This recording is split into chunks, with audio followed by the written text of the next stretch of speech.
Hello and welcome back to the vlog once more. I'm Kirk-Robinson, and this time Jen and I have been out and about because there was an open day up at DCC Concepts in Settle, which Jenny really wanted to go to, so we got in the car and went. Let's take a look at what we saw.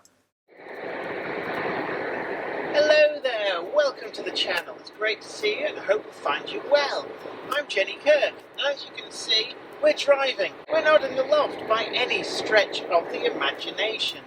Today, we're out on a road trip, and first stop is DCC Concepts in Settle.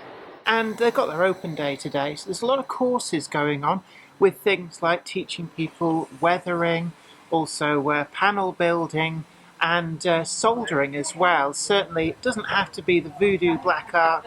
And they've got a course here to show people how easy that can be to do. But we're also looking around at, they've got some layouts set up, and of course the showroom's up and running. DCC ready. It's got slimline tension locks in an M pocket, so you can swap them for KDs, no problem. Yeah. It comes with an etched nameplates, which I've added. Yes. And Well, that's better than mine, I might have. well, it's not the straightest. So you might have not seen this, but one of last year, DCC Concepts had this little switchback automation layout, and it's been designed to show people what they can do with all the bits and pieces DCC Concepts offer. So as you can see there with the logo, it comes down the mountain into one of the head shunts, the system takes over, throws the points, and then the logo continues down to the next set. Yeah. Does the same again, and it goes from top all the way down to the bottom. There's a line in India which does that as well. It's quite interesting to watch it. Well, there's a lot of the logging railroads in Yeah, the US, which is yeah. what it's based on. But what he said, but what I will add to that is that into the mix, there's two trains, and there's like a passing loop in the middle, and it's set up so that the trains wait at the passing loop until the other one comes. So not only is it automated fully, but there's two trains that will cross each other in the middle. And it's just magic to watch. And what I love about this is the vertical height. I think it's something that a lot of model layouts kind of neglect, that the real world has a lot of vertical height. And certainly in America, in some of the places like the Rockies or the Blue Ridge Mountains, you get these kind of dramatic looks and stuff. And you know, Ken Patterson on What's Neat this week, he's got a garden that overlooks the Ohio River, but there's actually a railroad at the bottom of the bluff, and you can look down on this railroad and it looks like a model because it's just so far down. So as you can see, interesting day. We had a look at some very interesting layouts. That's switchback one going up and down a mountain. An American style layout was very interesting. Talked to Craig from Iron Horse Railways about my plans for my own N-gauge layout that we're going to be putting on JK2, the second Jenny Kirk channel. And I was talking to him about this system I've got for ideas on it. I got the idea, I think it's from a Pico magazine actually, on American layouts, where they had an idea for making an interesting bit of play value to it essentially. Model railway enthusiasts will not have liked that word, but it's true. It's basically something you can do with a layout, where they suggested having a set of cards. One has a set that says you're coming from somewhere, another one to where you're going on your layout. So it's like a shunting puzzle, but it's randomized. I thought that was interesting, but not interesting enough. So I'm going to add a third one, and it's all with one deck, so that you can't get repeats. So you're going from X to Y via Z. So instead of just having one thing that you have to shunt, you have two. Makes it a bit more interesting, and it'll be like a shunting puzzle, but very randomized. It gives you something to do, something that doesn't repeat, because you can't go from X to X via X, that kind of thing, because there's only one deck of cards. So I think that'll be a very interesting thing. We're going to put it all into a portable layout. The idea is that it's going to be like a portable shelf layout. I'm considering something very similar to the Micro Machine Super City, if you remember that. And that is going to be coming up on a Toy Tuesday, because my brother-in-law has loaned me a load of Micro Machines to have a look through and show that off. But the Super City, it's basically, it folds up into a carrying case, and then it folds back out, and you have a play value. I like that idea, and I think with something as small as N-gauge, it might be possible to, if you plan it correctly, get it so that the layout can fold over onto itself for storage. which might be very interesting. But that's in the future. That's all plans. So I think we've got something good there, and it's going to be interesting to follow that on JK2 if you're into model railways. But that's not all I've been doing, because I have been, of course, looking at the various shops, eBay, CEX and things like that, for my quest to complete my collection. We've got all the PlayStation games here. I don't think you can see them very well. Let me turn the camera. There you are. All the PlayStation games on the collection. So I'm still working toward that, and to that end, picked up another copy of the Fairly Odd Parents Shadow Showdown. The first one wouldn't work, and it took me a couple of weeks to get down to CX to get it cleaned. It still didn't work, and the reason for that, now that's been cleaned, we can see it, it's delaminated. So I've got to take it back, but before I took it back, I ordered another copy because, let's face it, I didn't want to end up with the same copy coming back to me. So Fairly Odd Parents Shadow Showdown. Oh, this is the one I'm taking back because it doesn't have the manual. Yeah, so the other version, perfect condition, has the manual, so I'll be keeping that one. But that one, unfortunately, has to go back because, like I say, it's still... I wonder if I can show you the delamination. I wonder if it'll show up on the camera. Because I didn't see it at first, but it is there. It's very hard to show on camera, but it is there if you know what you're looking for, unfortunately. So yeah, a little bit of delamination, and as a result it won't even read the disc. It recognises that it's a PlayStation disc and then just can't read it from there, which is unfortunate because it's actually turned out to be a good game. I was actually kind of into it. I'm just going to put that down there. So what else have I picked up? Well, over my various eBay search results that I've got stored, search listings and all of that you store, it emails me every time a game called Quarantine turns up. Unfortunately, it's been full of crap from China. Would you like a Christmas decoration celebrating the pandemic? No, I wouldn't. But that's been every single day that I've been getting it. So finally, I can kind of cancel the quarantine list because I've got this. This is a set of 3-in-1 from Game Tech, who produced Quarantine, and it's their 3-in-1 collections. The person that had them has ditched the boxes, but has kept the discs and the manuals. So what I've got here on that first one, Quarantine, the game, also the sequel. So let me put that down to one side and pick up the manuals, because these, Super Stardust, Cyberbikes and Quarantine. Now here's the Quarantine thing. It's all there. 3-in-1 compilation. And if I find it, here is the stuff. This is the copy protection for Quarantine. I can show you this because it won't show up on the screen. I mean, look at that. But what it says is pedestrian weight to impact ratio table. If you're going at 55 miles an hour and the person weighs 120, I don't know, pounds, I suppose it would be in American, how far will they fly when you hit them? 123 meters. Or 123 feet, I suppose. Like, dude, that's... that I'm laughing because it's funny, but also it's just highly inappropriate, but really, really fits with the style of game that Quarantine is. For those of you who don't know, Quarantine is basically Crazy Taxi crossed with Doom.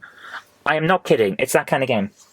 What else is on here? Star Crusader, Nomad and Bureau 13. I've heard of Star Crusader, Nomad and Bureau 13, so that'll be an interesting one to have a look at.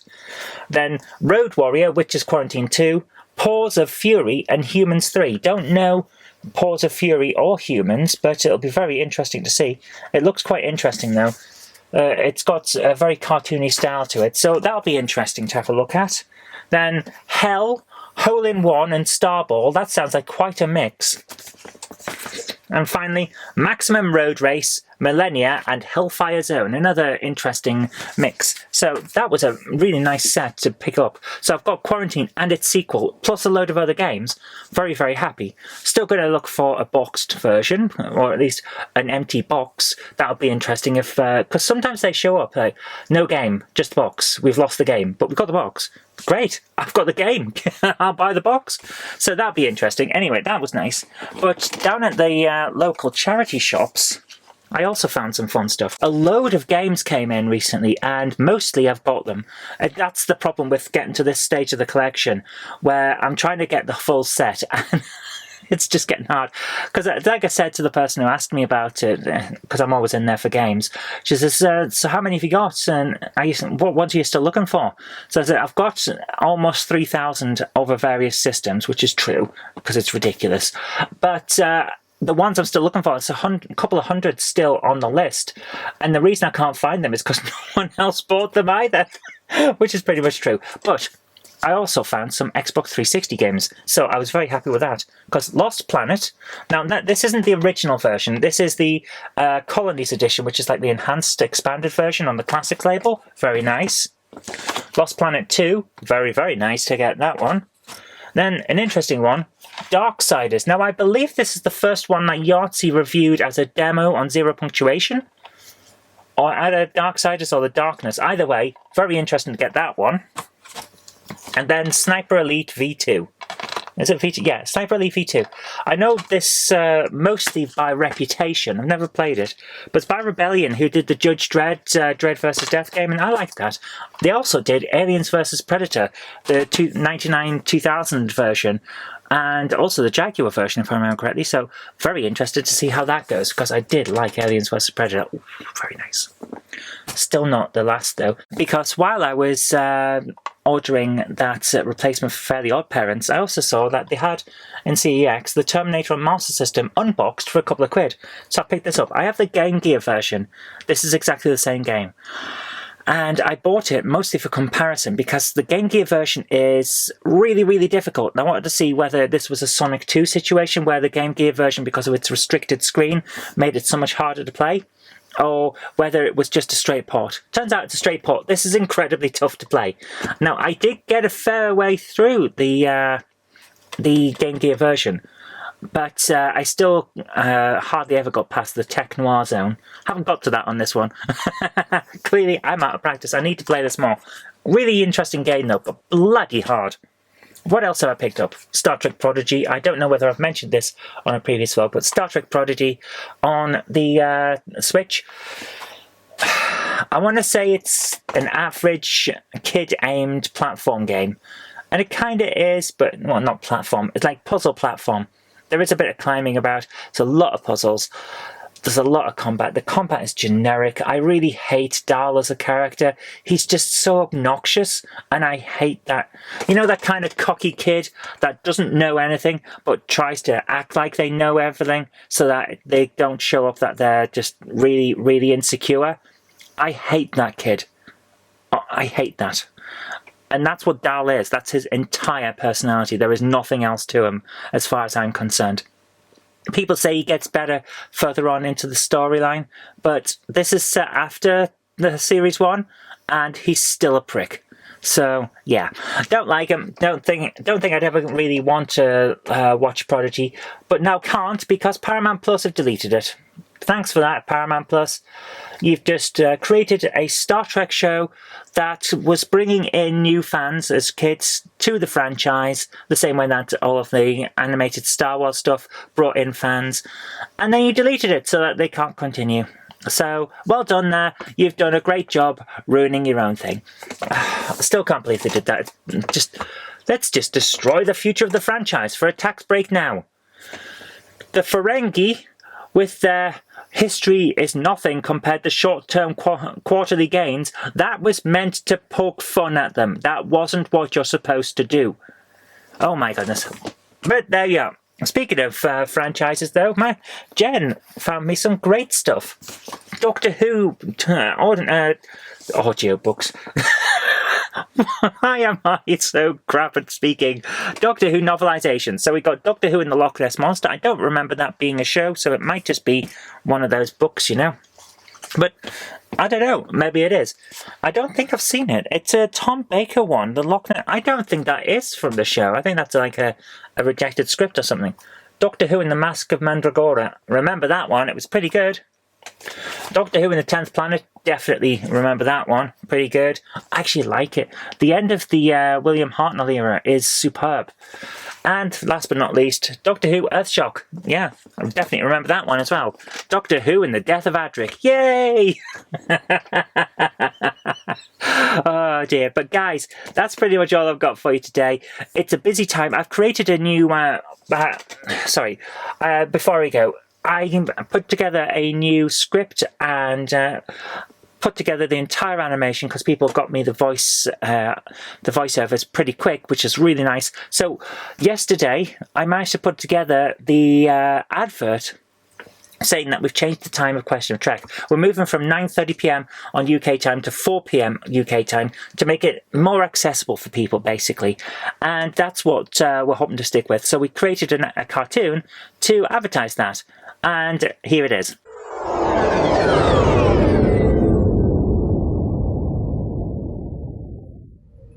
Captain, we have an incoming message from Starfleet Command. On screen. Good evening, Captain. Admiral, what are you doing over there? I'm getting our new orders. I told you I'd be away. Didn't you listen? As a rule, no. So what are the new orders? We are to transmit our mission logs. Do you mean the quiz show? Yes, the quiz show. Please don't interrupt. I'm sorry. I didn't mean to derail the conversation. I just think that clarity is a virtue. He is correct. It is logical to be clear. It's also logical to shut your cake holes while I'm briefing you. I don't have a cake hole. I ingest via osmosis. He's right again. They've got you there. Be that as it may, we have new orders to transmit every Sunday at 4 p.m. in the Sol system. UK time. That's 11 a.m. Eastern. So that is what we're going to do. Brainy out. Well, that meeting could have been an email.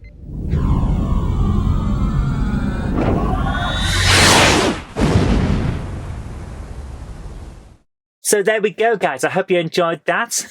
I certainly did. It was fun to put together. Very quick to put together as well, surprisingly. I've used a lot of stock poses and just animated the speaking, basically, to make sure that it was very quick. But that kind of thing works, especially when you're putting it together mainly as an advert to pump out to various places to say that we're changing times. So I thought that was pretty good. I thought it was funny as well. People seem to like it. But anyway, guys, I'm rambling now, so thank you so much for joining me. I hope to get these more regular. I'm changing my working patterns to try and make things easier to put things together, both on my shows and on the Jenny Kirk channels. And hopefully that means that we'll be more regular than we were before, because being regular, that's important. Okay, guys, thank you so much for watching me. Hope you did like it. Remember to click like, subscribe, leave a comment in the comment section because it does help the channel out. And I'll see you later. Bye. If you like the show, please consider supporting me on Patreon. It really does help create future videos. That's patreon.com/Zoe Kirk-Robinson. And I've got an extra special thanks going out to Chief89, Sam Yates, Retro Mickey82, Mo Henry, and George Botterini. Thank you so much, guys.